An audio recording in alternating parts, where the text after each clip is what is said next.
madaxweynaha dowladda Puntland Cabdiweli Maxamed Cali Gaas iyo wafdi uu hogaaminayo oo ka kooban qaar ka mid ah golaha xukuumadda iyo saraakiil ka tirsan madaxtooyada Puntland ayaa maanta dib ugu soo laabtay magaalada Garowe caasimadda dowladda Puntland kadib safar shaqo ay ugu maqnaayeen magaalada Brussels ee dalka Belgium waxaana garoonka diyaaradaha ee magaalada Garowe ee General Abshir ku soo dhaweeyay xubno ka tirsan labada gole ee dowladda maamulka gobolka Nogaalka degmada Garowe iyo bulshada qaybaheeda kala duwan madaxweynaha dowladda Puntland Cabdiweli Maxamed Cali Gaas oo warbaahinta uga warbixiyay safarkii shaqo ugu maqnaa magaalada Brussels ee dalka Belgium ayaa yiri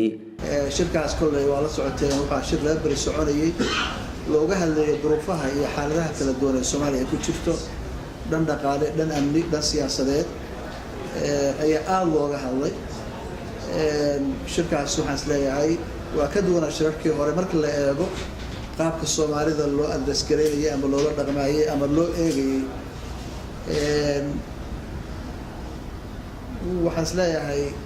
ka soo baxay waxay ahayn kulli qodobadii waad aragtay waa akhrisateen waxyaabo kulli aan isleeyahay hadii wax laga qabto oo lagu dhaqaaqo oo loo gudbo implementation phase wax la yiraahdo ama hirgelinta waxyaabahaas ka soo baxay inay Soomaaliya wax badan iska bedeli doonaan waqtiga dhow ayaan rajaynaa insha Allah hadii la yiraahdo dabcan intii meesha aan joognayna waxaan lahayn wax la yiraahdo side meetings oo ah wixii dad kale anagu ka Puntland aan danaynaynay ama dalal ha ahaadaan ama hay'ado kala duwan caalami ah ahaadaan fursad bay noo ahayd aan ku aragno dad badan oo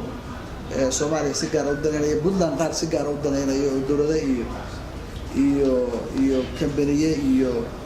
dad kala duwan dhanka kale madaxweynaha ayaa sheegay inuu magaalada Brussels kulan kula qaatay jaaliyada reer Puntland ee qaaradda Yurub isla markaasna ay iska xog wareysteen xaaladda dalka iyo halka ay marayso xoreynta gobolka Sool waxaan kaloo fursad u helnay inaan la kulanno jaaliyada Soomaaliyeed ee Belgium ku nool